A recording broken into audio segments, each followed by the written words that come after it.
All right, so my name is Jason Silva. I've spent the last couple of years as a presenter for Al Gore's Current TV, which is a cable network that is focused on citizen journalism and short-form content. I'm here at DLD to share my latest project, which is a series of short-form, I call them ecstatic meditations that explore the coevolution of humans and technology. So you can think of them as shots of philosophical espresso. And I'm endlessly fascinated by these technological exponential growth curves, right? That are what makes the cell phone in your pocket a million times cheaper, a million times smaller, and 1,000 times more powerful than a $60 million supercomputer was in the 1960s, 40 years ago. That billion-fold increase in price and performance and miniaturization is exponential growth in a really sort of visceral example. And I think that these ideas are very big because they spill over, right? They spill over into biology with biotechnology, they spill over into material science with nanotechnology. Increasingly, more and more of the physical world is becoming the canvas of aesthetic design for human beings. You know, I think it was Freeman Dyson who says in the near future, a new generation of artists will be writing genomes with the fluency that Blake and Byron wrote verses.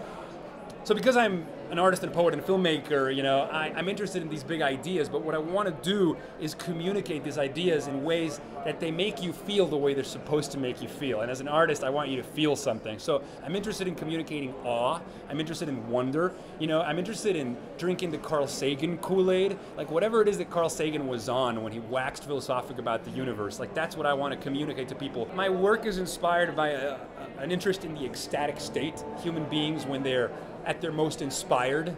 I'm interested in epiphanies, and I'm interested in communicating epiphanies. So, you know, I read that magnificent article by James Glick called What is a Meme? And he talks about how ideas have retained the properties of organisms. They have infectivity, they have spreading power, they leap from brain to brain, and they compete for the resources of human attention. And so that's why my work at the moment is short form, because I don't feel entitled to an hour of your time in an age when there's so much information for you to digest. But I'll ask you for 2 minutes of your time, and hopefully I can inspire you to want to learn more. You know, there's a comparison between technologies and psychedelics. You know, Timothy Leary said computers are the LSD of the 90s, and Terence McKenna says, look at what human beings do. The moment that we created language, you know, evolution, biological evolution ceased and became a cultural epigenetic phenomenon. We take in matter of little organization, put it through our mental filters, and then extrude it in the form of space shuttles and iPhones. That's literally what's going on. If you could look at human progress as if through time lapse, you would literally see thoughts spilling over into the world. Just like when you see a time lapse of a plant, you can see the plant growing, you know? These things that you don't notice in a day-to-day scales and more compressed modes of understanding, all of a sudden you become epiphanized. And that is what fuels me.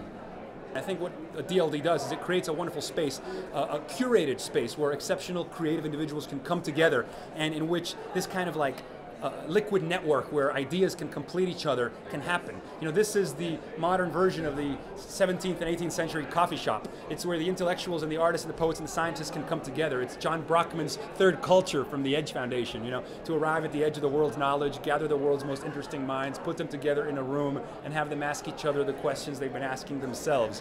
So I come here to be epiphanized and hopefully to epiphanize, and others I think come here for the same. And I think that just like the coral reef is the city of the sea, because it's the most biologically diverse ecosystem of the ocean, and the city is the most creatively diverse ecosystem of the man-made cultural world, I think that spaces like this are the new meta-micro-cities, you know, the places where the smart minds can come together and their minds can have sex, and their ideas can have sex.